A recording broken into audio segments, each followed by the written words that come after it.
Welcome into today's broadcast, Gary Aid and Ricky Serino. How are you doing today, Ricky? I'm doing very well, Gary. It's a beautiful day here in Paramus. You know, my first time on this campus, and it's really very symmetrical. It's a very well laid out, very well manicured. It's a beautiful day for a ball game, and we got two very good teams in front of us today. Yeah, it is a very beautiful day for a ball game indeed, and we have two of the best around. IHA, certainly, they come in at 13-0. The consensus top one, maybe two teams in all of New Jersey. And Paramus, they can hit. They come in at 7-5, not quite the gaudy record, but they can do some damage as well at the plate. It should be a very interesting matchup, just batting versus pitching-wise, with one of the best around in IHA, Steph Thomas. No question about it. And when you take a look at I think you brought up a good point, the contrast of styles. One team is very offensively laden, the other team very good on defense and with their pitching. It's really strength versus strength, and anytime you get that, you are in for a really good game. And we certainly should be, as we're about ready to go. IHA, the road team, they'll be up first. And leading off for IHA is Steph Thomas. She'll also be doing the pitching. First pitch comes in, and it is a called strike at the knees, 0-1. Steph Thomas is the pitcher for this IHA club as well. Very accomplished both in the circle and at the plate. Soho with the delivery. That one's high, 1-1. And there's a nice circular chalk mark that indicates the pitching mound. It's a flat surface, which is a little different from what you typically see with a baseball game. And then a nice line over the short, good fielding, and on to first for the first out. That's a routine ground out, 6-3 to start this one off, as D'Amato does the honors over at short. Suhu on the mound for Paramus, not quite as dominating as Steph Thomas, so we'll see how she fares today. And coming up here, we're getting ready to get with the second batter. Soho delivers, and it's a called strike on the outside. And you know, one thing that's very interesting too, as you take a look around the field, is how flat everything is. There's really not a lot of those. Some fields you get, as we get a ball down low, some fields you get those like valleys and those peaks, those places where you might get a funny bounce. It's a very flat field. It should make for an easier job for the infielders. Oh, it does look well manicured. And nothing, 2-1. And that is something that the fielders are certainly appreciative of. I think anybody who played any Little League or minor softball at any point in their life, they've gotten some funky hops at some point. Swing and a miss. What a changeup that time. Really coming in on the center of the plate and then moving off to the right. That was quite a pitch. Here it comes, and it's grounded up the middle. Nice diving stop onto first in time for the second out. Beautiful play over there at second. Nice job by Neal. And Paramus not disappointing early on. The pitcher Soho is inducing a couple of ground balls. A little bit of a battle there with Guevara, but was able to win it with the ground out. That brings up Ibarra, who hits one into shallow center and drops in for the first game's hit. Ibarra just staying on that one and lacing it in. She's the game's first base runner. The numbers on Suhu this year, 51 innings, no, 51 2/3, 52 hits make it 53. 22 runs, 14 of them earned, only 6 walks, so excellent control, but only 26 strikeouts. She's 6-3, so she pitches the contact as we've seen so far. And she's going to be facing in the batter's box Angelina McGuire. And the first pitch is fouled back. So we got 2 down, 1 on. Nothing to score here at Paramus Catholic High School. They take in for the sign, the windup and the pitch. Just high, 1-1. See if Sue is willing to give McGuire anything to hit. McGuire, the most powerful hitter in this IHA lineup, coming in hitting .450. 3 homers and 23 RBIs. The windup, and that one is just in there. Looked a little low, but they get the call, so it's 1-2. And that's a borderline pitch, but it goes the pitcher's way. McGuire has some power, so Suhu will likely try to keep the ball down. And it's popped high behind the plate, stays in play, and then just slides right over at the last second. It hung up there, and then it looked like a breeze of wind pushed it over the backstop. Well, even if it didn't get over the fence completely, you have that overhang right over Certainly. the plate, so I don't think it would have landed in play either way. So the 2-2 pitch is on the way, and just on the outside, missed that by inches. So we got a full count, 1 on, 2 down. Top of the first inning here at Paramus Catholic. This will release Ibarra over at first base. She'll get a head start. Third base playing a little in and lacing one into left center. A diving attempt, but no good. What an effort, though, for Paramus. And coming around to score, we have Guevara, and that's our first run of the game. Paramus is trailing now 1-0. And that'll be an RBI double for Angelina McGuire. Went to the opposite field. Excellent effort by Rocky over in center. The center fielder trying to range over, but it was just out of her reach. The wind is whipping a bit. Might have caused that ball to die a bit. Following the hit, Soho comes back, throws one low, 1-0. So you got the runner on second, McGuire, after the RBI double. And at the plate, Rachel Pollard will be looking to drive her in. Ahead in the count 1-0. And the 1-0 pitch is low again. So it looks like Soho going a little low right now. Can't quite find that lower third of the strike zone, which is what she's looking for. And that will be problematic for her. As I mentioned earlier, she doesn't have overpowering numbers, so she's got to live at the knees. Fires it in again, and 3-0, all in the same spot. All these pitches, Ricky, missing by mere feet. Well, mere inches. If it was mere feet, I think it would be in the other batter's box. Inches, yeah, that would make more sense. And again, 4-0, 4 straight pitches, 4 fastballs low, and that's a walk. I think with the base open, that was just Suhu deciding she didn't want any part of Rachel Pollard, and she'd rather face Jaina Sharma, who's coming to the plate now. So as Sharma gets ready to come up, and you have the 2 runners on, you see earlier we had the third base playing a little bit shallow. Now it's moved back a little bit, and you get one in there for a strike, 0-1.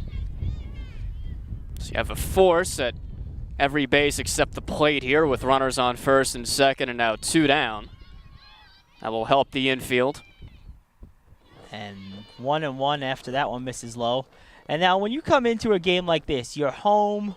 You're going against a local powerhouse. If you're Paramus, is there added pressure, or are you playing with house money today? I think there's got to be some pressure to give the home fans something to look at least. A swing and a miss, and that's the first time we've seen that today, a swing and miss. So nice pitch by Soho with the change of speed. I think if the roles were reversed and it was Paramus going to IHA, then you're playing with house money, because then no one expects you to win if you're Paramus. And that's a strikeout, called strike 3, and the inning is over. So you got 1 run on 2 hits and 2 left. And at the end of the first half inning, we have Paramus trailing the Blue Eagles 1-0. And we're going to step aside real quick. We'll be right back right after this.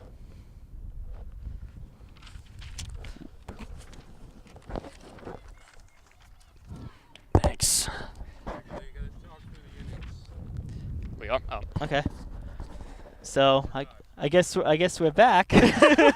Back sooner than intended. Yes. Did you miss us yet? Probably not. After that 5-second little pause. They probably like, oh, thank goodness. I finally got rid of these guys. Well, we still got a long way to go. So thank you very much for tuning in. And 6.5 innings to go. You know, the IHA uniforms, very reminiscent of the North Carolina Tar Heels, same coloring, almost the same lettering even, and always my favorite uniform in sports. So powder blue you can't really go wrong with. That's always been, I think, a rule of thumb with uniforms. You see it, San Diego Chargers have the powder blue alternates. Those are excellent. Actually, the Pittsburgh Penguins have an occasional third jersey that's powder blue that's nice. Certainly. Powder blue, you can't lose when you go that way. Now, being Ricky, you did some softball at Fordham. This field, I've not as familiar with softball fields. It looks fairly symmetrical and fairly deep. Is that accurate? I think it might be. I'm trying to remember the dimensions of Fordham softball field. It's a college field, so it's a little bit deeper, I believe. Certainly. It is mostly symmetrical. Is it all that deep? No, I don't think so. At 208 and 199 down the left and right field lines, respectively. And as we come back into the game here, Paramus will be trying to answer, trailing 1-0. And there will be Olivia D'Amato leading off, and she grounds one hard over towards short. Nice charge, and the throw over to first is in time. Great play at short by Ibarra to get that one. And Ibarra playing in with D'Amato, who can really run. She was getting down the line quick at the plate. So they were expecting her to hit it on the ground. Ibarra charge and fielded smoothly to make the play. So the 6-3, and that will bring up Renacci, Heather Renacci, the center fielder. Nice fastball right inside the corner. Nice pitch that time, and it's 0-1. Well, Steph Thomas on the mound is about as dominating as you could possibly get. She's a Nolan Ryan of this level, so to speak. And you could see with the velocity, that one misses low, 1-1, but the velocity that she brings it with, it's visible to the eye. It's one of those things that makes your head turn. Yeah. She gets it up there, and it's reputed to be the mid to upper 60s, which for softball is very hard. And a nice shot into left field that gets behind the left fielder. That may get the runner to third, but no, they'll hold up at second. So a nice double there by Renacci, 1 on and 1 down. Had the Rocky turn on that, not intimidated by the velocity. I'll call it a double for now, I think. It was booted momentarily and left by Walter, but although he's off the didn't very see an tip E of the flash up on the glove. board. Yeah. Very tip of the glove, so I think that'll be ruled as a double. And a swing and a miss at the high fastball. Nice pitch from Thomas, and that drops Neal down in the count 0-1. Thomas begins her windup, delivers one high again, 0-2. So after the double, Thomas right back to work, not phased in the least. Steph Thomas, to give you an idea of just how dominating she's been, she comes in with a .27 ERA. Wow, that's amazing, and she makes quick work of Neal. 3 straight pitches, 3 straight swings and misses, and that's a strikeout. She is 13-0, is Steph Thomas. Thrown 79 innings, struck out 118, and walked just 7. So we have 2 down, 1 on, and Thomas delivers one on the inside corner. Late call by the umpire, but a strike nevertheless. So when I say she's the Nolan Ryan of this level, she's actually Nolan Ryan with better control. That would be the way to put it. There you go. And that one gets behind the catcher. Advancing over to third will be Renacci. So runner just feet away from scoring and notching this one up. And that'll go as a pass ball that's just off the tip of the glove of Sharma. And we'll see if Triola is able to capitalize. Thomas fires it in, and a swing and a miss. Man, it's just a hard pitch to hit. It's very heavy. It sinks to the ground. Not easy to get on top of it, which is why when Ronke turned on it for that double, it was so surprising. So the 1-2 pitch is just off the plate. Count is even at 2. And Steph Thomas is, and it's not really a shock, D1 bound after this year. She'll be competing for Lafayette next year. And a swing and a miss ends the inning. So 2 straight strikeouts following the leadoff double and the error. The 1 runner stranded at third, and IHA maintains its 1-0 lead as we head to the 2nd inning. And now, as we're going to keep it here, Ricky, you know, when you have a pitcher like Thomas on the mound, if you're one of the fielders, let's say you're an infielder, how does your mentality change? Well, I think you're going to expect everything is going to be on the ground because most batters can't make solid contact. So you're probably inching in if you're a fielder. If you're in the outfield, you're not expecting anything will get over your head because it's mostly jam shots or cue shots. I think all in all, you just have to expect there's not going to be a lot of contact, and the contact there probably won't be much on it. Do you almost run the risk of falling asleep at the wheel a little bit more when you have a pitcher like that who can go 2 or 3 batters, as we Yeah. just saw, without anyone making contact? You probably do, but I'm sure Coach Anthony Loreza probably preaches to his fielders daily that even as dominating as she is, she needs some help. She can't strike everybody out, so you have to be on your toes.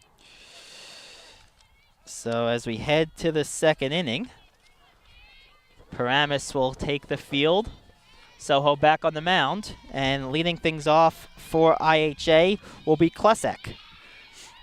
Emily Klesek grounds one over by third on the first offering, but it goes foul. And again, as we mentioned in the first inning, ground balls abound for both of these teams. One pitcher just with a dominant velocity, the other with excellent low locating control. Although Soho did miss her spot a little bit in the first inning, getting a little bit below the plate. This time she goes high, and it's 1-1. Now she can't risk falling behind, and she can't risk leaving the ball up. That's the difference between her and Thomas. Thomas, because she has that great velocity, can get away with mistakes. Absolutely, as Soho lines one in there low. So we got a 2-1 count. That time it looked like she took even more off, almost like an Ephus-type pitch. And a high one that time. That one was well off the mark, 3-1.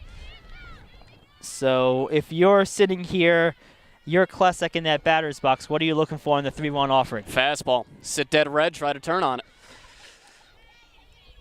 I'll see what comes down. It is the fastball, and it's low, so it's a walk. Leadoff walk as Klesek gets on base. Coming up next, Emily Walter. So Cieslik does her job leading off this inning. So it's the bottom of the order for IHA, 7, 8, 9. Now Walter, the number 8 hitter, but aren't many weak spots even in the IHA lineup. Walter hitting .250, not bad for a number 8 hitter. Not at all, and you get the first pitch strike. Nice pitch that time from Soho. A little bit of a sliding action, nothing in one. And that's what Suhu has to do. She has to change speeds and keep hitters off balance. Suhu throws one in, and that one's also a strike. Beautiful pitch that time on the outside corner, nothing in two. And both at the knees, which is where she needs to live.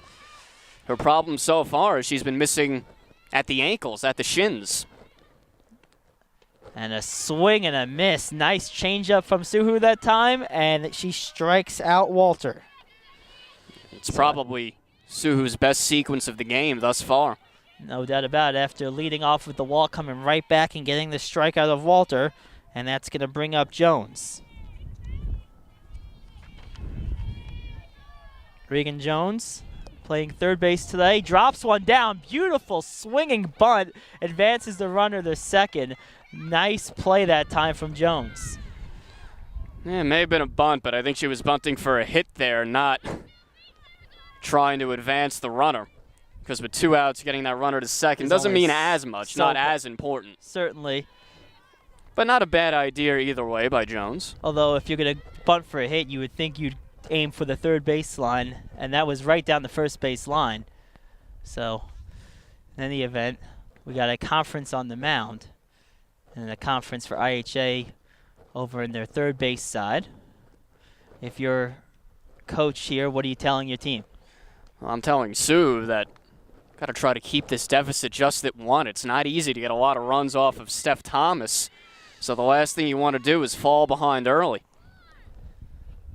So that would be my words of advice to the woman in the circle. And for Cieslik on second, just get a good jump. So as we get ready for play to resume here, pitch is outside, 1-0, and you have the runner on second. It's Klesek. Steph Thomas was at the plate. She's hitting .467. And a strike to Thomas. Nice pitch that time from Soho. And when you're a pitcher facing a pitcher, is there any extra motivation to get that out? Oh, there's got to be. I'd be shocked if there wasn't. Liner right back to the mound, fielded cleanly by Soho, and that ends the inning.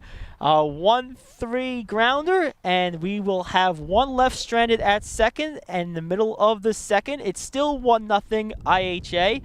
And you know something, Ricky, when you have a game that's moving at a pace like this, it almost feels more, I guess the word is more fluid. It's very, it has a flow to it. It brings its own energy out when you have a game that you're not getting a lot of deep counts, you're not getting a lot of foul balls, everything's in play. It's a very good pace for a ball game. It's kind of the anti-Yankees Red Sox that we were talking about before when you think about it. Yeah, before we Yankees came on and the Red air Sox, today. they take, I don't know, for an inning and a half, that'll be about an hour and a half. Yeah, about that. We took about 20 minutes so far, so of course, which is the more pleasant pace when you think about it. That's right. Of course, if Garcia Parra is still up a few years ago, it might be 2 hours for an inning. You know, it depends on. Well, just how many a half times hour for his 2 at-bats with the batting routine. Yeah, just the gloves, of course. Got to make sure they're just right. So as Paramus gets set to come in and begin their half of the second inning, it will be Samantha Held, the catcher, leading things off. Samantha Held comes in hitting at .470. She's got, to her credit, a double, 15 hits overall, and 7 RBIs. This Paramus lineup, if Steph Thomas can hold them in check, that will really be an accomplishment. They're hitting .410 as a team, which is incredible. 12 games into a season. No question about it, Ricky. And, you know, the thing is, like, when you have an offense like that and you're Paramus, you have very little room for error. And Thomas brings one high, 1-0. The fact that they're 7-5 speaks to the fact that they haven't necessarily been getting pitching and defense this year. Yeah, and no question about it. Swing over toward third, and it went just foul. Nice play over at third base to keep it in front of her by Jones, but she wasn't able to get to it just in time. Good reaction by her, but it is all for naught in this situation. Here comes the 1-1 from Thomas, and it's low. Bouncer in the dirt, 2-1. Took a little something off that time, which we haven't seen just yet out of Steph Thomas, an off-speed pitch. It's been mostly all heat. Looks like she's wearing a little bit of a mask. And 2-1 as she misses low there.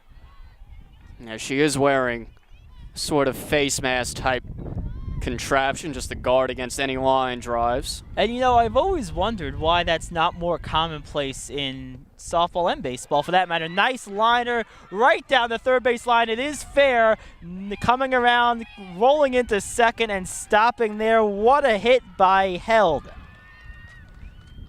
So Samantha Held leading things off here with the double, and she turned on that beautifully, Ricky. And that's the second time that a Paramus batter has turned on a Thomas fastball and laced it into the outfield for extra bases, which again is something you don't see a lot. So some of the Paramus hitters, they've been able to time her so far. And that will bring up DeCandia. And she throws down a bunt, beautifully executed, but right over. Nice play by Thomas coming off the mound, getting the lead runner. What a play. And that's the downside. You get a runner on second to lead off the inning, and then you fail to execute the bunt following that. And it's things like that that potentially diffuse rallies. So Paramus was in excellent shape. Now with just a runner on first and one down, we'll see if they can somehow stretch across a run this inning. And that will be left up for now to Juliana Longo, who watches one go by for a strike. That was a very, very aware play by Steph Thomas, as you pointed out. There was no hesitation at all, and they got the runner at third easily. Yeah. And Thomas comes in with the 0-1, and strike is high, swinging, but to no avail for Longo. Now, we mentioned before, Ricky, you've had a couple of liners over to left here that they've been able to turn on, they being Paramus. If you're Emily Walter in left, do you start hugging the line a little bit more? And a swing and a miss will end that at bat very promptly. Good pitching from Thomas. Well, if I'm Emily Walter, I'm pretty much staying where I am because the first one was a little more towards the gap. So it's been two liners to left, but in slightly different spots. And coming up after the strikeout of Longo is Sabrina Torres. That one goes to the backstop. You can hear the clang. She was right on that. Just a little bit towards the inside of the bat, so she couldn't quite extend. And we'll bring the count to 0-1. Still 1-0 IHA. And Paramus, to this point, you give them credit. They've played very well. They've had a couple of chances to score. Haven't been able to get them around. And a nice stolen base, bringing the runner into scoring position. So that's one way for the Candria to try to make up for her mistakes. She gets herself into scoring position after failing to get the sac bunt down before. So with the runner on second after the stolen base, it's a 1-1 count to Torres. And Thomas delivers a strike swinging 1-2. So now Thomas, despite the runner in scoring position, just one pitch away from working out of trouble. She's unfazed working with men on base. Thomas delivers just inside 2-2. So 1 on, 2 strikes, 2 balls, 2 outs in the second inning. Didn't miss by much. Yep, not at all. Very, very close. 1-0 IHA. The delivery and a swing and a miss, and Thomas with another strikeout. So that will end the inning. 1 left on, 1 hit, 1-0 IHA as we head to the top of the third. Ricky and I will switch roles right after this. All right, you all caught up with the scorebook and everything? Yeah, right. yeah, I am. Yep. I got it. I think Facebook we're just doing once, right? I think at the start of the game. Should repeat it maybe 2 or 3 times. Okay. Also, game footage is available. Right. Oh, we've got to do that promo. Yeah, let me. Gotta get that on my phone. Yeah, I do too. Back here for the top of the third here in Paramus, New Jersey. Ricky Sobrano alongside Gary Add. 1-0 game. IHA on top of Paramus Catholic. Victoria Suhu out for her third inning of work. She was in trouble in the first. Gave up 1 run on a RBI double to Angelina McGuire. Last inning walked the leadoff man but got out of it. It'll be Reese Guevara to lead it off. She bounces one up the middle, and it'll be booted. And it'll go down as an error on the shortstop, Olivia D'Amato. Yeah, D'Amato looked like she was just 1 step too far to the right to field that one cleanly, and it went off the heel of her glove. Took a bit of a tough hop, kind of an in-between hop, and got off the heel and in the center. So Guevara on first to lead it off. Here comes Daniela Ibarra, the shortstop, another lefty bat. Suhu deals. Down low. Guevara bluffed towards second, but didn't go anywhere. And when you get over onto first to start an inning on an error, you almost feel more obligated to make them pay because you're getting an extra chance essentially. It's a free base, and that one is sliced past the diving Jones at third, and that'll only get 2 runners on to start the inning. Runners on first and second for IHA. They're in business on the single by Daniela Ibarra. So Ibarra with her second single of the day scored the lone run for IHA back in the first. So now Suhu, it's not all her own fault obviously because of the error, has some work to do with Angelina McGuire as the lone RBI of the game. She's 1 for 1 with a double in the first.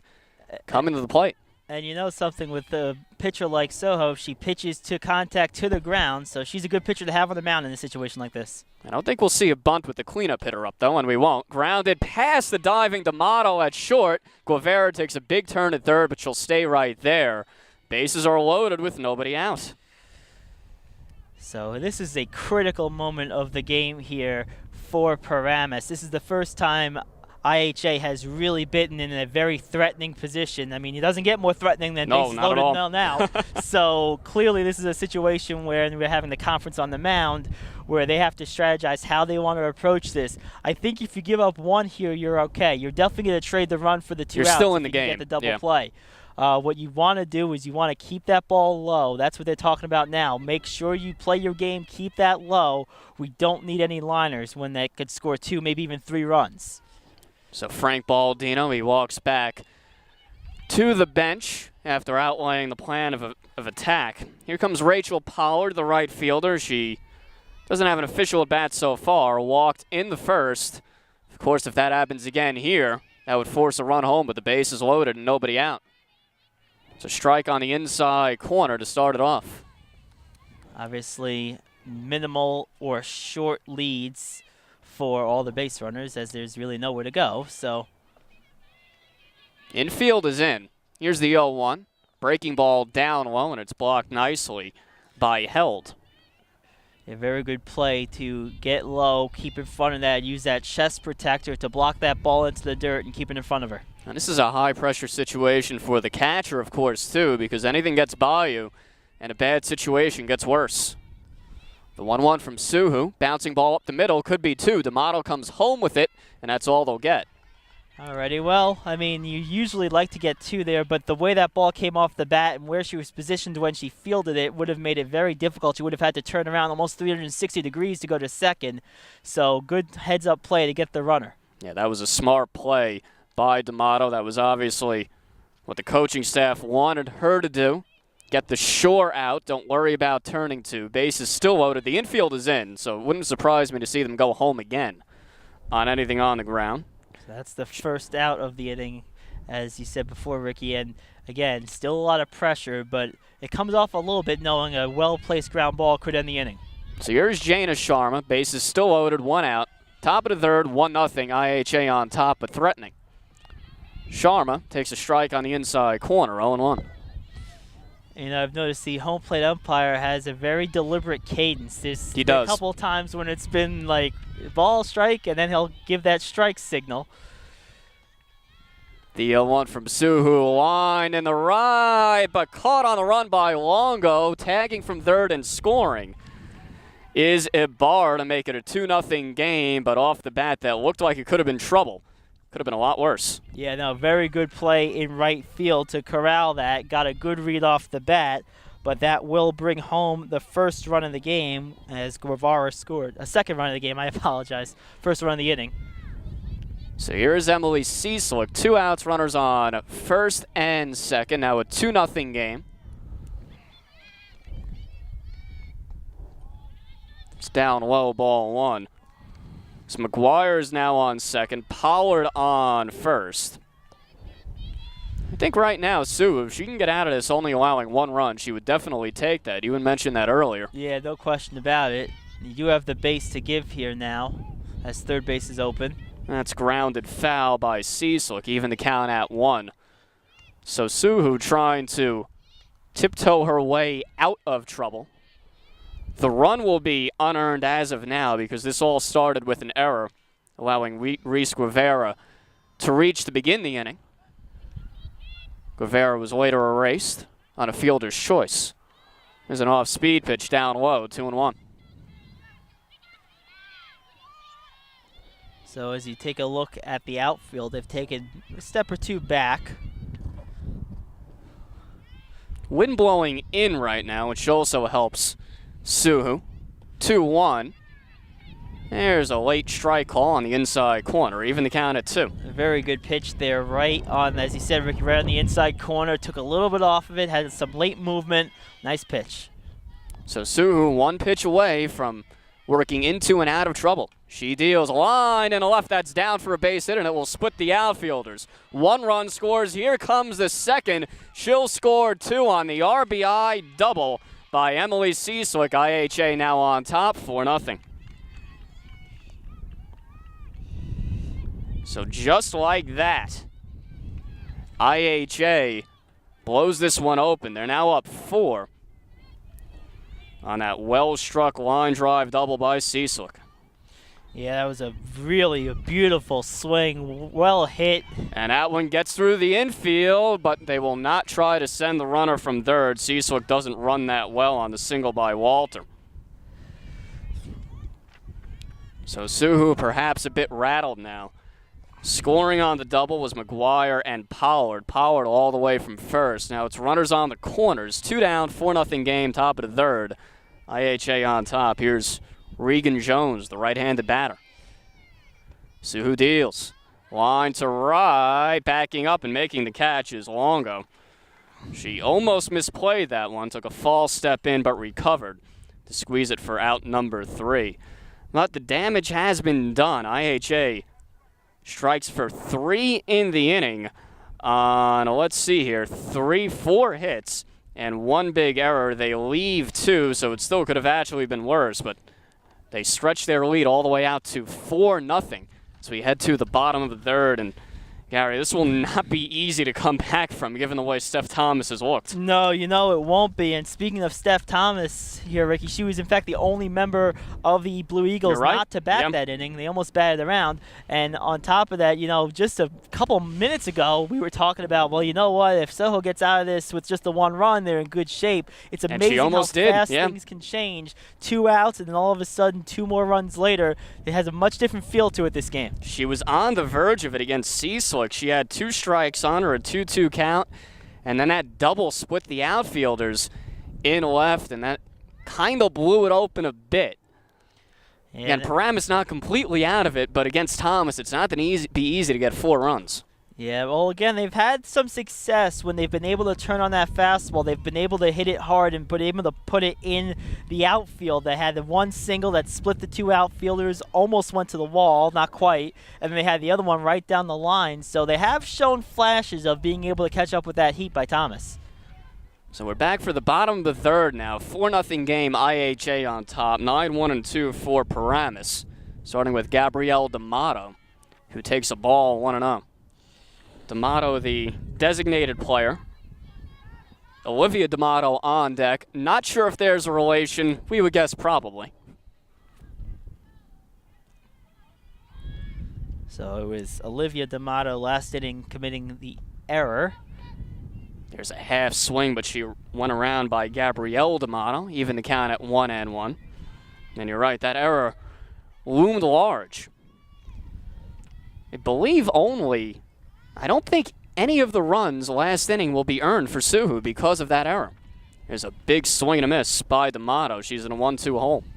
Yeah, you know, there's little consolation in that. If you're Suhu, though, you're still going to feel responsible after being that close to getting out of it with minimal damage.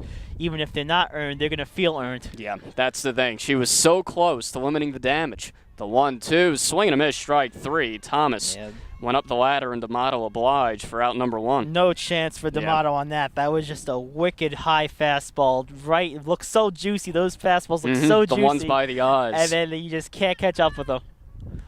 So here comes Olivia D'Amato, getting a talking to from Coach Frank Blandino.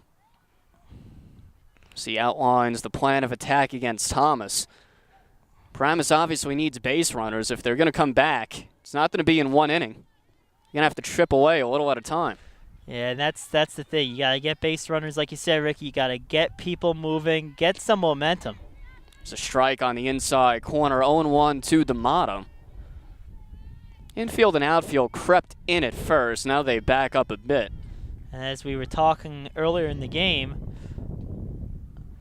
the 0-1 is up high, 1-1. As we were talking earlier in the game, when you have a pitcher as great as Thomas is, you can have a tendency to maybe fall asleep just a little bit. It wouldn't surprise me to see one of the speedier runners for Paramus try to drop down a bunt for a hit, catch him napping. Let's see if D'Amato is of like mind. Here's the 1-1 from Thomas. Swing and a miss. Bottom fell out of that one. 1-2.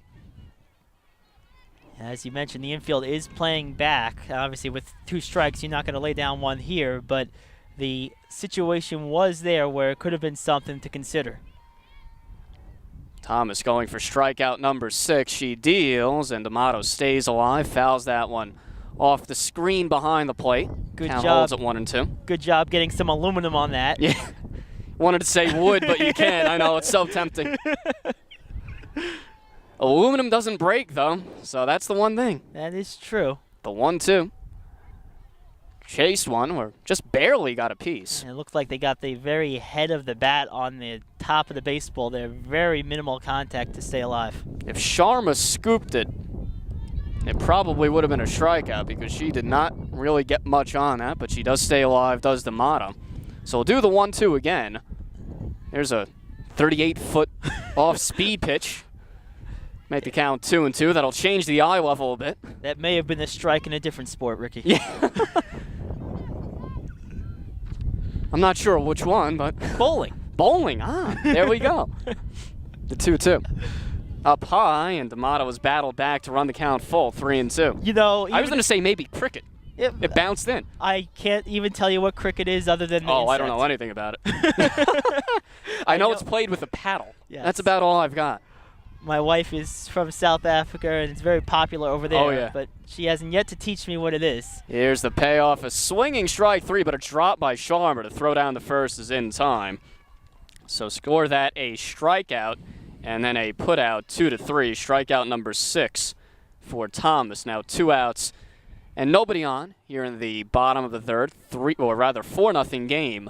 IHA on top. And, I just wanted to go back to that last at-bat by D'Amato here for a second, Ricky. Even though she ended up striking out, that was the best at-bat I think Paramus has had to date. They really battled in that at-bat. They certainly did. So here is Heather Ronke. She takes inside ball 1. She was in a 1-2 hole, and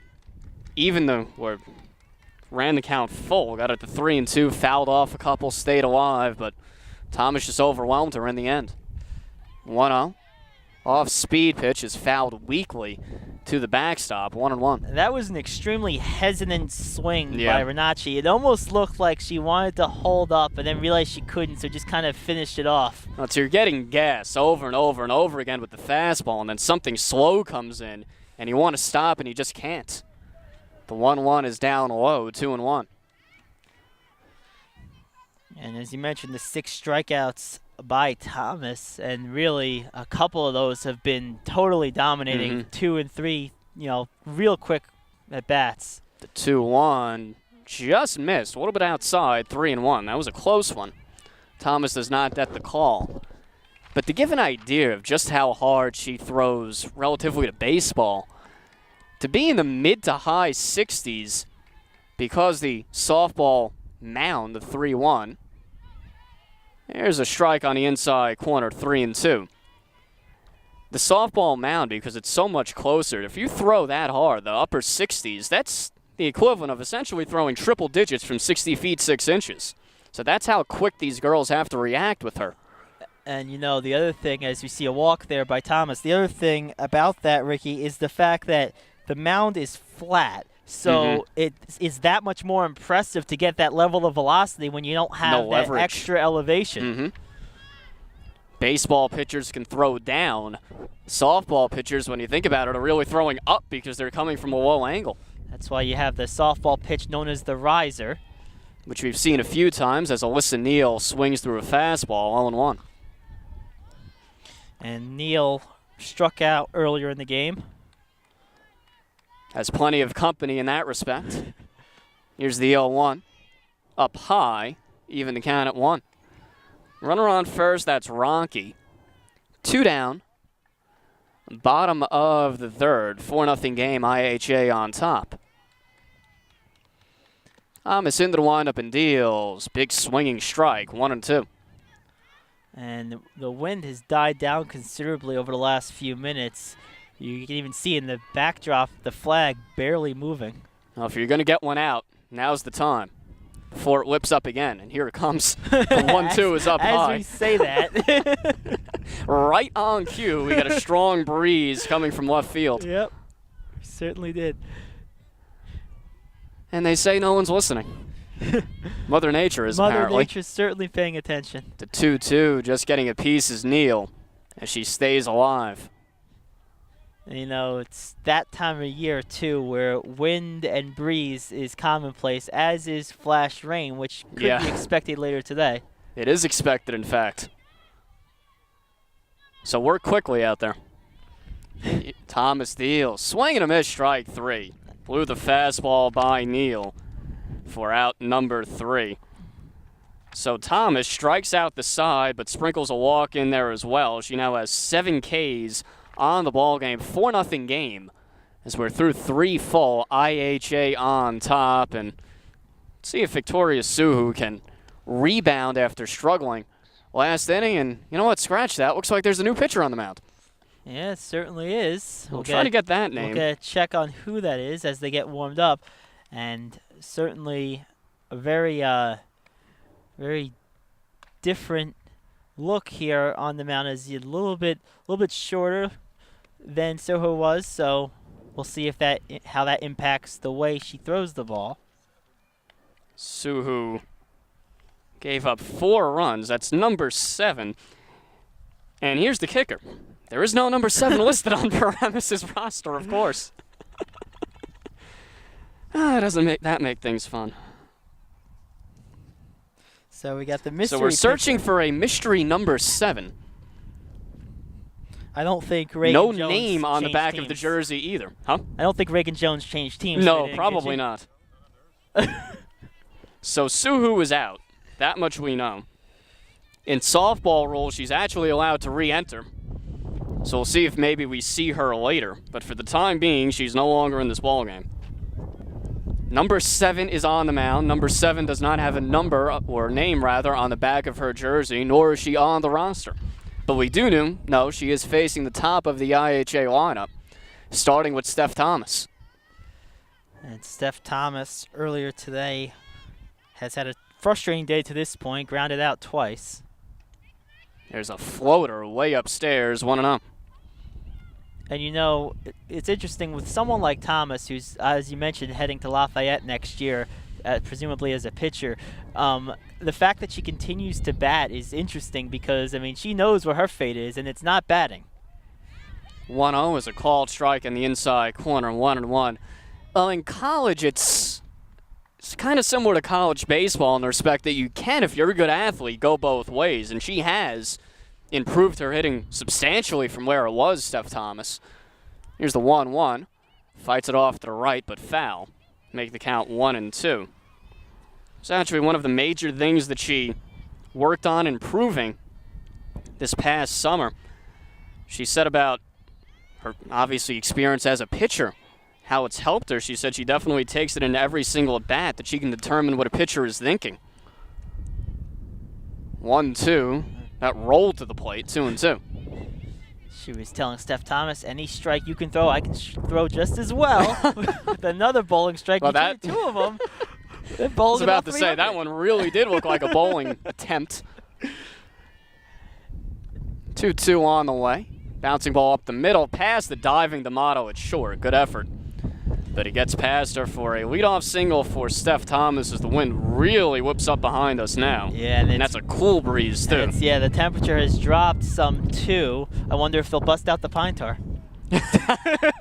Is Michael Pineda in attendance? Perhaps. He's got nothing better to do for 10 days. Danielle Monarchy comes on to run for Thomas at first. That's the one thing they do with Thomas, because they want her to save her legs for pitching. They do pinch run for her. Here is Guevara, the number 2 hitter. Looks like one of the fans. This one's the ball laced coming right at us. toward us, as you might have seen us both flinch, like, uh-oh. No, I had it all the way that time. I actually did. I don't know about that, Ricky. I felt pretty confident there. Saw it was tailing. It wasn't quite a rocket. It's not a puck. It's a ball. I don't know. Pucks are harder. Ooh, you ever get hit with a puck? Yes, I have. It's not fun. Not fun. There's a reason No. I stopped playing hockey in my driveway, and that's why. It's also why I stopped playing baseball. Basically, I'm a wimp. I play basketball. A non-contact sport, essentially, at this point. Oh, it's a contact sport. The ball doesn't hurt as much, though. Throw the elbows in there every once in a while. Elbows are okay. Hard cowhide isn't. That's true. Ever get hit with one that you leave the stitching implant on you as the Yes. 1-1 is down low, 2-1. One of the, I was going to say before, one of the fans over behind the first base line brought a team mascot there. We got a nice looking dog out there. That's right. Brittany's mountain dog, it looks like. It's a big dog. It certainly is. 2-1, bounce up the middle. Fielded by the mystery pitcher who takes the easy out at first. Advancing to second is Monarchy, who's running for Thomas. And So that's out number 1. So where we got here? We got runner on second. So we got situation here where, again, IHA can add to that lead, or Paramus could try to keep themselves within striking distance. At 4, halfway through this game, you're still in an okay position. Here is Daniela Ibarra, who takes down low, 1-0. At this point, if IHA gets any more, Paramus would be in bad shape, but 4-0 is certainly not insurmountable. The 1-0. Another one Sliced coming again our way. our way, but that time the trees knock it down. 1-1. We're paying the trees to do that, by the way. That's right. They work for us. Yes, so we pay them in seeds. Seeds and water.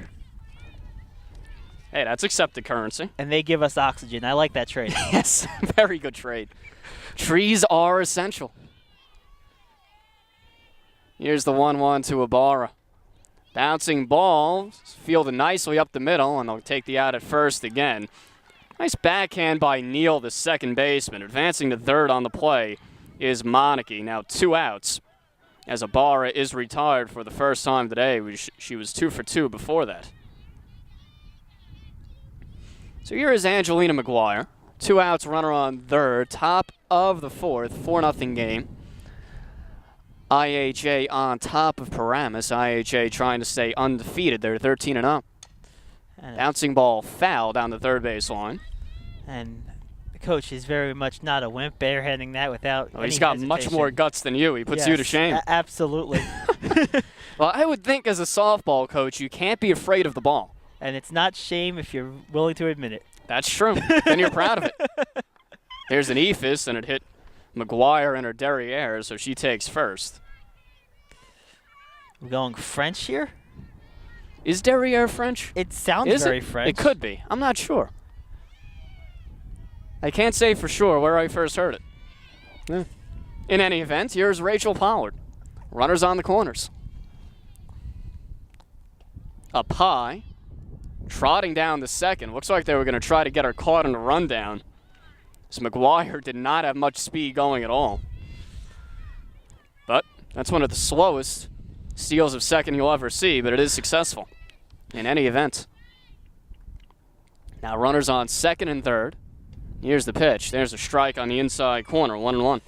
And, you know, this is a golden opportunity here for IHA to really put this game away with a clutch hit. With the runners on second and third, one hit to the outfield scores both. Yeah, you get a single here, and it could be.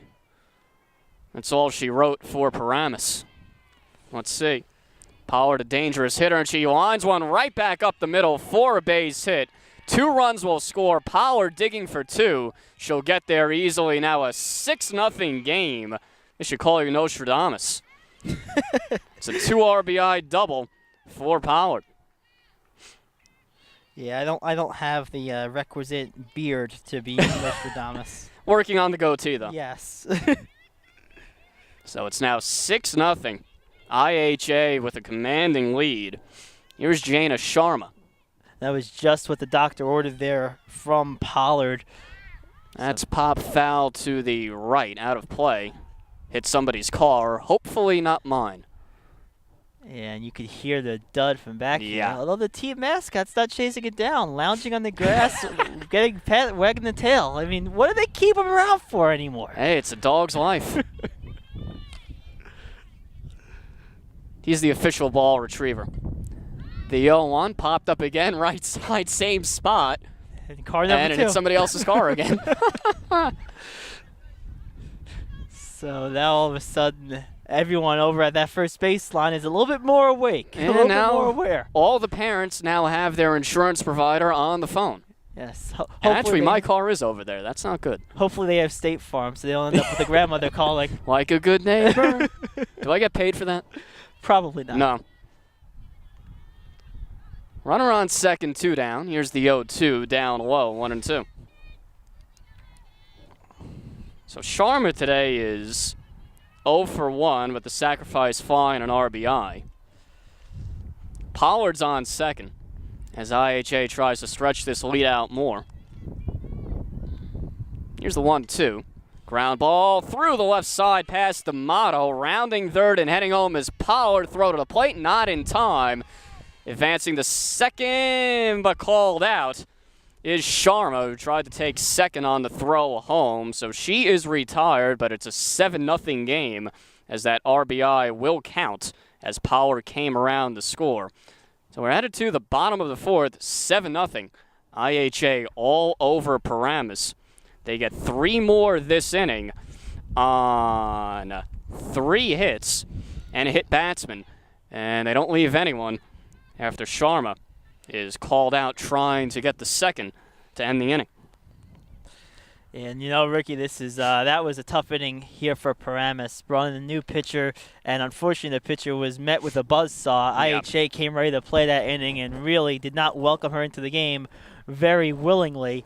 And unfortunately for Paramus, they find themselves in the big hole as we approach the second half of this game. And Paramus certainly has some work to do now, down 7-0.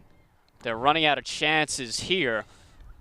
At the bottom of the fourth, the bottom of the fifth, bottom of the sixth, and then the seventh. So 4 more shots at Thomas, assuming no more runs are tacked on. There is a mercy rule in softball, 10 runs or more after the 5th inning. So if IHA gets 3 more in the next inning and Paramus doesn't get any, we're potentially looking at that. So Paramus, if they want this one to keep going, they have to get going. They're on the verge here. And, the thing is, too, if I'm Paramus, my strategy is almost lay back. I'm looking to basically make Thomas throw a lot of pitches.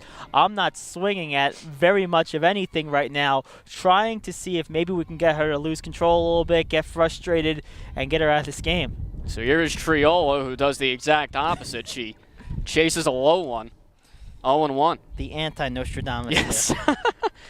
We can't be perfect all the time. He certainly wasn't. 4, 5, and 6 for Paramus. Here's the 0-1. Fouled back off the screen. Nearly took out the umpire. And Thomas with a ferocious windup that time. Put a little extra zing on that one. Well, she had a nice long rest. Remember, she led that inning off with a single, then was promptly pinch run for. In softball, you can re-enter the game, though. So she had a long rest as the 0-2 was just high, 1-2. Monarchy, of course, was the runner for Thomas. Did not come around to score. However, 3 others did. The 1-2. Just missed inside, 2-2. Was waiting for the punch out, and it never came.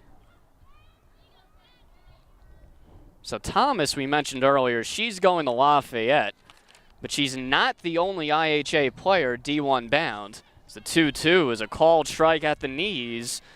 Strikeout number 8 make it for Steph Thomas through just 3 1/3. Yeah, as Triola down looking for out number 1. Thomas has really been dealing, and we get a little sound effect in the background. A dog barking just to reaffirm that we are in the suburbs. So here is held. She takes down low, ball 1.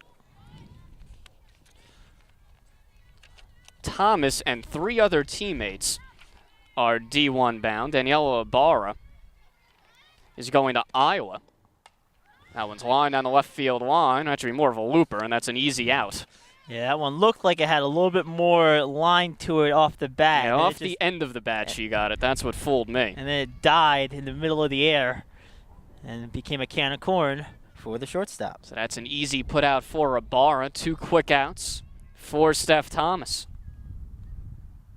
At this point, Paramus hasn't had a hit since the 2nd inning. It's a line down the first base line, a fair ball, so there is the hit. Your turn to be anti-Nostradamus. Well, that's the reverse jinx, as Julia DeCandria is the benefactor. It was a cue shot. She fought it off. It was in on her hands, and it just managed to get over the first base bag, so that's a 2-out single for DeCandria and Paramus. Here's Juliana Longo, the right fielder. Thomas deals a strike on the inside corner. 2 outs, runner on first. Bottom of the fourth, 7-0 game. IHA on top. Still with a bit of wind here, not too much, although the temperature certainly dropped. And that's a foul ball, which is unfortunate for Thomas, as that would have been an easy out. Just went foul down the first base line. It'll make the count 0-2. It's getting a bit chilly here now. Weather definitely is taking a turn for the worst. Here's the 0-2. Swing and a miss, strike 3, as Thomas again goes up the ladder, and Longo can't lay off. And, you know, nothing seems to be going Paramus' way right now. And you even mentioned the weather, Ricky. The colder it gets, the harder this is going to become to even try to get some forward momentum offensively. Obviously, the colder it is, the harder it is to hit the ball. And it's going to be a real challenge for Paramus. So that's strikeout number 9 for Thomas as she keeps mowing along. 7-0 game as we head to the top of the 5th now. IHA on top. Our mystery pitcher still out in the circle for Paramus. She did not fare well in her first inning of work. She gave up 3 runs. These all will be earned, whereas Suhu, only one of her runs, we believe, will be earned. The official scorer is not in front of us, so we're our own official scorers here, all things considered, and that's my decision. And we've done a fairly good job. Yeah, I think so. We've got all the important representative stuff. job. Yes, absolutely. So here's Emily Seaslick to lead it off. It'll be 7, 8, 9 in the IHA lineup. Seaslick is 1 for 1 with a walk and 2 RBI double. So another productive day for her. It's been a productive day for just about everybody in the IHA lineup thus far. Looks like Paramus has someone warming up in the bullpen directly behind us. That they do.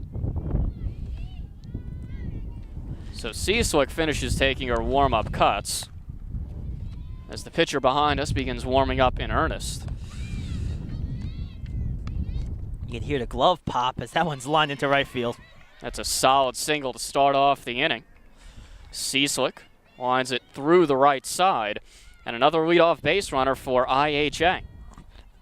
And, you know, I really think, I mean, there's been so many big hits for IHA, but I really think Seaslick back in that 3rd inning really was one of the key ones. That double really kind of broke this game open. Yeah, that was a big one when Suhu had 2 strikes on her as that one bounces into the dirt. That'll be a wild pitch allowing Seaslick to scamper to second. So Seaslick on second with nobody out. That was a big moment because Suhu was on the verge of keeping it a 2-0 game. Then it promptly became 4. And that momentum shift really was the difference maker. And that one is kept from going into the outfield by D'Amato, but it'll be an infield single for Walter. Good range by D'Amato. If she doesn't get to it, there's a chance Seaslick scores. That was a looper through the left side of the infield, but more trouble for Paramus. You can't say enough about what kind of play that was by Yep. D'Amato. That was a really good play. Very, very good job to really stay on top of it. Here's Regan Jones, deep fly ball in the center, backing up is Ronke. She'll put it away. Tagging from third and scoring easily without a throw is Seaslick. That's a sac fly and an RBI for Ronke to make it an 8-0 game. Top of the 5th. Runner on first, 1 down. So when we start to talk about the potential for the mercy rule, if you will, or the 10-run rule, 2 more, and IHA would be at it if Paramus doesn't score in the bottom half of the inning. That one's lined in the center, and a nice lunging catch by Ronke to take one away from Steph Thomas. So Ronke doing her part to keep this one from ending early. She puts one away in deep center before for the sac fly and then makes a nice diving catch there on Thomas. Here's Reese Guevara with 2 down and a runner on first. Takes up high, ball 1. And yeah, really, as this game moves along, creeping, as you said, Ricky, ever closer to that 10-0 mercy rule, where we've reached the innings requirement. Now it's just a matter of the 2 extra runs. That one gets away from Held, advancing to second on what we'll call a pass ball. Held did not get down on it, is Emily Walter. I believe the way the rule works is Paramus would have a chance for a rebuttal, if you will, if IHA gets 2 more. Here's the 2-0, bouncing ball off a glove, and it'll get through, rounding third, but no, she'll stay right there. Now Guevara going to second, and she is out. So taking a big turn around the bag at third was Walter. Then they threw on the stop sign last second, and that left Guevara in the middle of nowhere. She was going to second, thinking the throw was going home. It was cut off, and then she was a dead duck. 8-2 2 to 4, a putout, not exactly conventional, to end the inning. One left because of the base running blunder by Guevara. Headed to the bottom of the fifth, it's a 8-0 game. IHA all over Paramus. I got a little lost here that inning. Yeah, a lot happening that inning. Yeah, no. If you need to take a peek at the scorebook. Yes, please. If you can actually read my handwriting, which I somehow doubt you can. Because no one can ever read my handwriting. Yeah, it's a challenge. Let's see what we got here. But with that, it's actually the perfect time for this. Absolutely. If your family, group of athlete parents, or company would like to sponsor us for your game, or if you would like a professional game footage from this game, please contact Jay Treble at 201-384-1919. Again, that's 201-384-1919. So Thomas is headed out for her 5th inning of work. She'll face the bottom of the lineup, starting with Sabrina Torres, who takes a ball 1-0. 8-9-1 for Paramus. Torres 0 for 1, a strikeout victim in her prior at bat. Grounds that one up the middle. Fielded there at second for out number 1 by McGuire. Score at 4-3. A good pitch that time by Thomas to induce that ground ball. Kept it low and heavy. Again, not hit all that hard, not a lot of starch on it. Very difficult for these hitters to get good wood or good metal, I suppose, if we're being technical, on Thomas's pitches. Aluminum. Aluminum, there we go. Which is a type of metal. It is. So here's Gabrielle D'Amato, who takes a strike, 0-1. And D'Amato has been a strikeout victim in her 2 prior at-bats. So looking to avoid that 3rd strikeout, and does. But she grounds out to Regan Jones instead. So she gets the ball in play, but essentially the same result. She's now 0 for 2 and 2 quick groundouts to begin the inning for Paramus. Paramus hasn't really gotten much going the last couple innings. Their first 2 innings, they had a double in each. But since then, not much. And you know, if you're Steph Thomas, you might almost be too good for your own good right now. If you get out of this inning real quickly, your offense continues to stay long innings.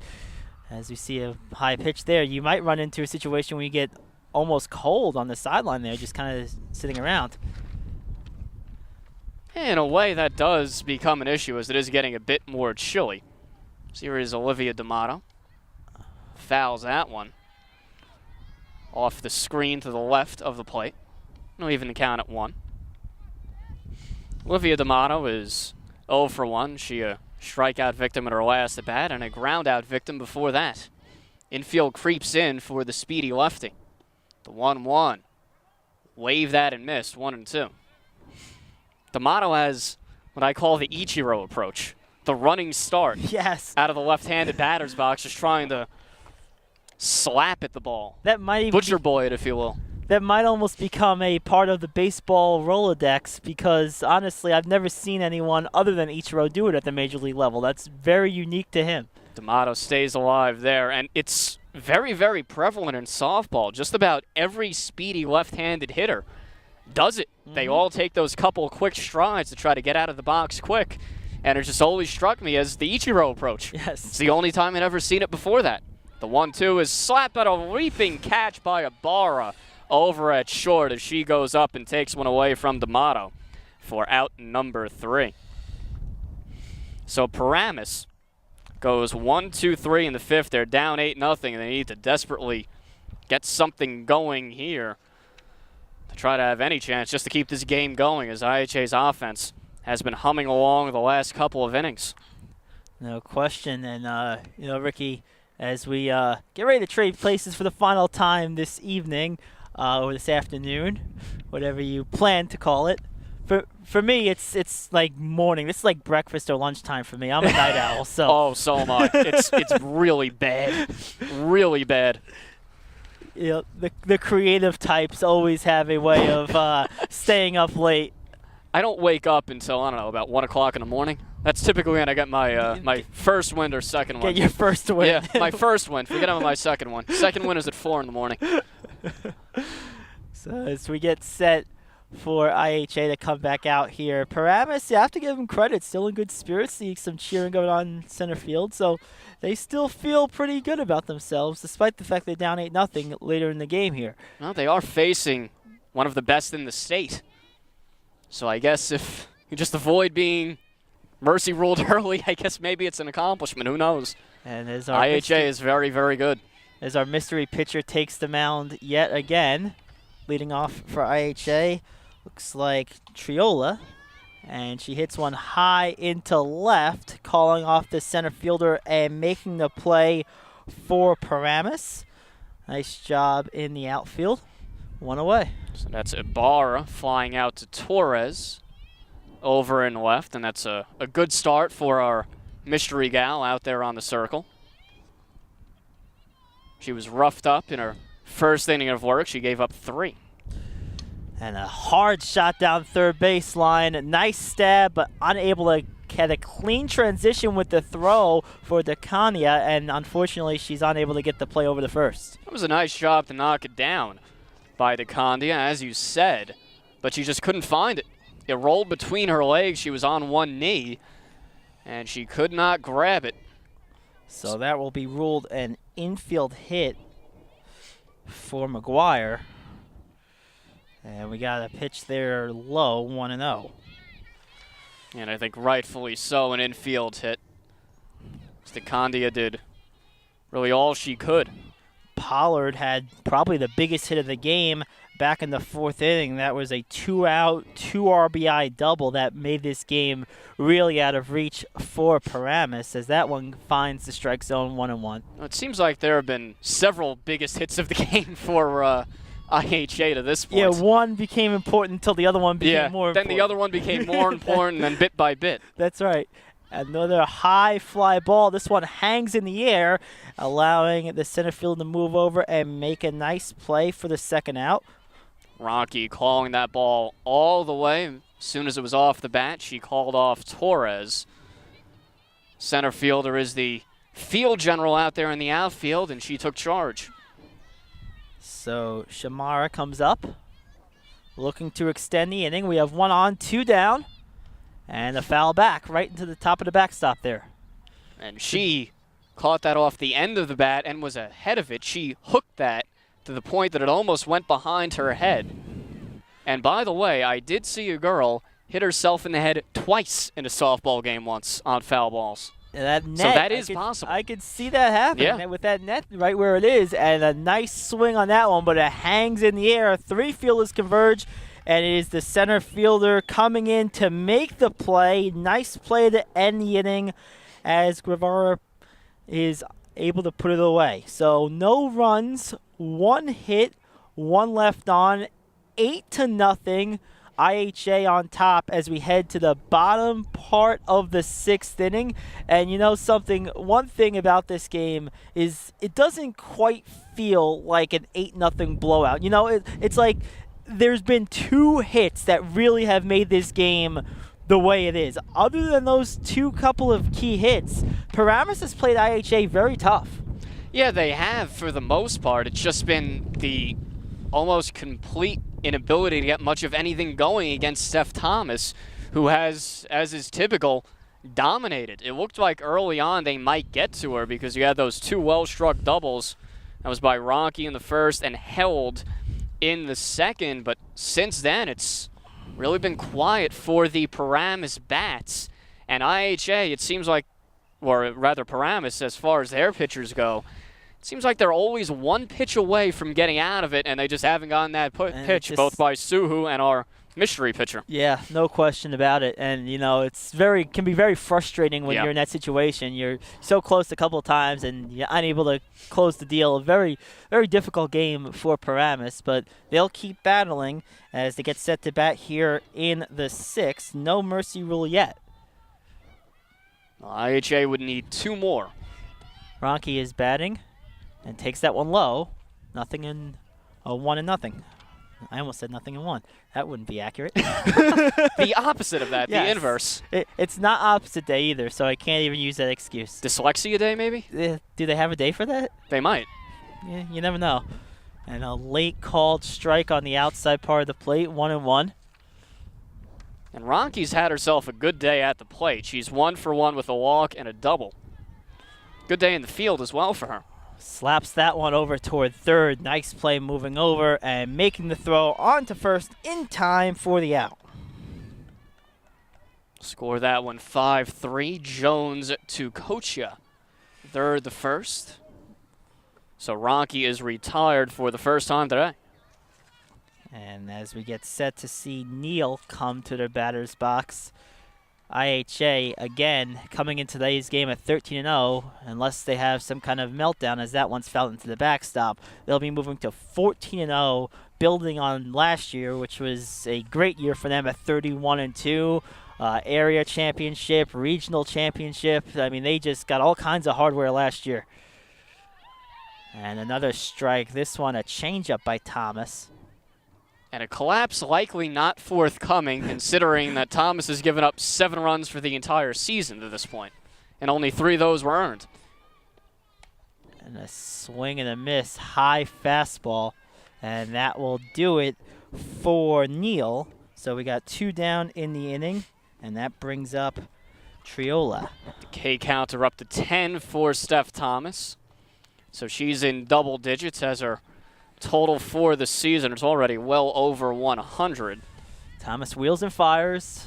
Looked like that one may have slipped out of her hand at the last second there. Ended up dying about 2 or 3 inches from home plate. So the 1-0 pitch forthcoming to Triola. Winds and fires, and that's in there for the strike. You hear that classic umpire sound. I remember when I was a kid, that was something that we always tried to do, is make the coolest umpire sounds. The guttural noises and various other things. Yes, as we get the 2-1 as that one misses low. And good job. We've seen that a couple of times today for the Blue Eagles as Thomas fires one in there for a swinging strike. I was always partial to Leslie Nielsen's portrayal of an umpire in the Naked Gun. I think that's the type of umpire I would like. That's right. And I was going to say, Ibarra has done a good job of keeping everyone up to date on the outs very frequently as we see that one go miss low. She's called out a number of times throughout this game, 2 outs, turning around and advising the outfield. So it's lonely out there sometimes. You like that leadership.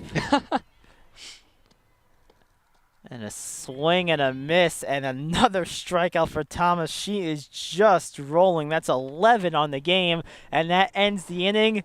No runs, no hits, none left on at the end of 6. We will play a complete game, it looks like, and it is IHA 8, Paramus nothing. And, you know, getting back to keeping the outfielders awake and being lonely out there, I can know very much about that. You know, I was you were the kid that they stuck in left field? They stuck me way in left field and say, play as far back as you want, and just like don't let the ball get over your head. Leave us alone, pretty much. I got the message. So you were the kid picking dandelions, picking his nose, whatever else? Yeah, I don't know if I was picking my nose. I was definitely picking flowers and avoiding the bees. Yeah, well, the bees you always have to avoid. I was more concerned about the bees than the baseball. Well, which one is more of a hazard? When you're 7, 8 years old, a ball was not going to get to you on the warning track. That's true. But a bee might sting you. That's right. Absolutely. Nobody gets the ball out of the infield at that point. I was always good at self-preservation. Yes. It's a very, very good thing to be. And as we get set to start the 7th inning, leading things off for IHA will be Classic. So in the event of a nuclear holocaust, Twinkies, cockroaches, and Gary Ad would survive. Yeah, I don't know if I would survive because I'm not much of an outdoorsman. Okay. So I don't really know how to do anything except kind of run away from danger. And a high fly ball to right field. Nice job backing up and making the play in the deep corner by Longo, so 1 down. Longo, again, didn't necessarily make it look graceful, but she gets the outcome. She squeezes it for the out. It was that, a couple putouts in this game. As we get set to see Emily Walter take the batter's box. And again, our mystery pitcher fires one in. And that's a called strike at the knees, 0-1. You know, you ever see that show? I think it's on ID, or it might be Discovery Channel, where it's like they have those nuclear fallout shelters and you have those hardcore survivalists who think the government's going to turn on them as a line drive comes right through the center field gap, right behind second base. So a nice one-out single by Walter. What is that, Doomsday Preppers, I think? Yeah, that's the name of the show. Like, I'm not those guys. I don't have the... I mean, those guys are impressive. I mean, the fortresses Impressive they built, or insane, perhaps. I don't know. Impressively, Depends how you... impressively insane. We'll leave it at that. That's a good way to look at it. Reagan Jones Split the steps difference. to the box. First pitch to her is inside and low, 1-0. It does take a lot of commitment when you think about it. And money. I mean, the things they have that's in there, true, actually. I mean, Which makes you think they had to make a living somehow before they did why that. would you have such a pessimistic attitude on life if you've been that successful to afford all that? A swing and a foul tip back to the backstop. I mean, we're sportscasters, so we can be pessimistic because, you know, we don't make any money. You know, that's the nature of the beast. But we have a fun job. Yeah, exactly. That's the trade-off. So we have to have a positive outlook because we're poor. Exactly. Salvation Army is our friend. A high pitch on that one, 2-1. And, you know, I remember when I got my first job in the industry was in Martinsville, Virginia, back in 2011. And I had no dress clothes, really, to speak of graduating college. My mom and I went to Salvation Army. As we see the pitch, high. Oh, they give her the call. Looked a little high from here, but she gets the strike, 2-2. And, you know, we went to Salvation Army. $55 later, I had 4 sports coats, 3 pairs of pants, and 4 shirts and a pair of shoes. Hey, that's a full wardrobe right there, right? Can't beat that. A foul tip off the end of the bat into the dirt. The count will remain at 2-2. So how did West Virginia treat you? Well, it was Virginia, Martinsville, Virginia, and it was very nice, except it was 80 or 95 degrees at 8:30 in the morning, and that wasn't for me. Yeah, I don't think I would do well in the South. Yeah, Just my own personal guess. Although it is very affordable. I might be able That to I would afford guess. some of those doomsday shelters if I live down there long enough. It looks Practically giving away land over there. Looks like we have a what's quick going on timeout. Not sure what's going on.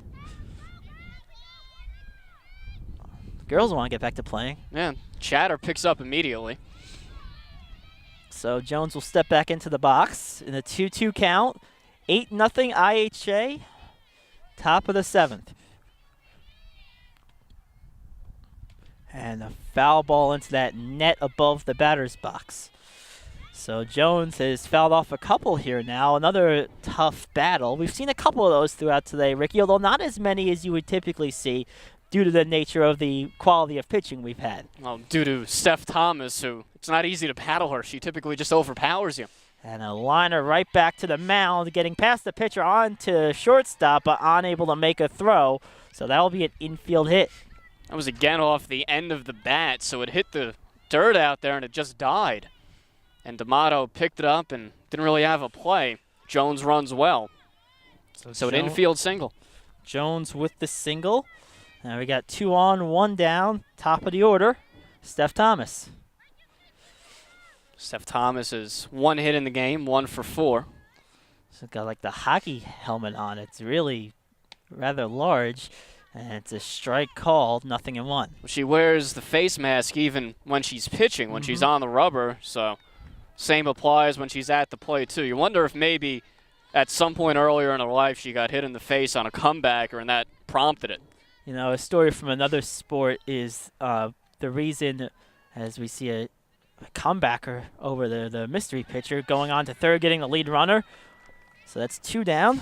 Thomas will get a fielder's choice. And I believe it was Kareem Abdul-Jabbar. The reason he wore those goggles is a number of times when he was at Power Memorial in New York City as a high school player, actually was hit in the eye and had his cornea scratched several times. So he began wearing those goggles as a means to protect himself. How did anybody even reach his eye? That's a good question. How do you poke a 7'3" guy in the eye? It's not easy. So as we continue on here, 0-1 as that one finds the mark against Guevara. especially in the 50s and 60s before everybody was 7 feet tall in the NBA. Yeah, this is definitely a long time ago. And that's a... Oh, interference. Well, they're going to call interference. They'll call her out, Yes, yep. they are. So that will end the inning. An unfortunate break for IHA, but that will end the inning, and we'll head to the last half of the 7th. And it's either going to be the greatest comeback in history or a wrap-up of a very well-played game for IHA. They lead it 8-0. Most likely the latter, given how Steph Thomas has looked, but you're never out, or it's never over until the fat lady has sung, and we've heard a dog bark, but no singing so far. Yeah, no singing. Yeah, no singing, definitely. Although, it's very interesting. Even though we are, of course, playing here at Paramus Catholic, really no one's left. I mean, it's been a very loyal... Got to take their kids home. Yeah, no, that's true. That too. What are they going to do, abandon them? Yeah, that wouldn't be very nice. You lost. You're not going home. That wouldn't be very nice. Rather brutal. You would think of that, though. Of course I would. I mean, you have to remember, it's that, and I played hockey growing up, so I played with some kids that if they didn't play well, they might not get to go home. They might have to live in the locker room. You guys are brutal. Yes, we are. You guys are absolutely brutal. Our reputation precedes us. Although dentists like you guys very much. Dentists? Yes, well, someone's got to put in the implants later on in life after you lose all your teeth playing hockey, right? That's true. We keep them afloat. The last half of the 7th, Thomas deals, and a called strike at the knees. What a pitch. So, held, trying to, well, it's not held. Looks like they might have substitution here. The hair blocking the jersey number, but it looks like number 6. Let's see if we can find out who that is. Get a 0-2 or a called strike on the outside corner. Noel Concro at the plate. Pinch hitting for held. So Concro down in an 0-2 hole. It's now 1-2 as Steph misses by about an inch there. A little low. So see if we get any more pinch hitters as the inning progresses. This is always a good time to get some of your younger players some experience. And a swing and a miss. Well, she got the experience She of did. the day. The strikeout, another one for Thomas. That's number 12. Yep, that it is. That'll get her to 130. Wow. On the season as she comes up on 86 innings pitched. It's about 10 per game?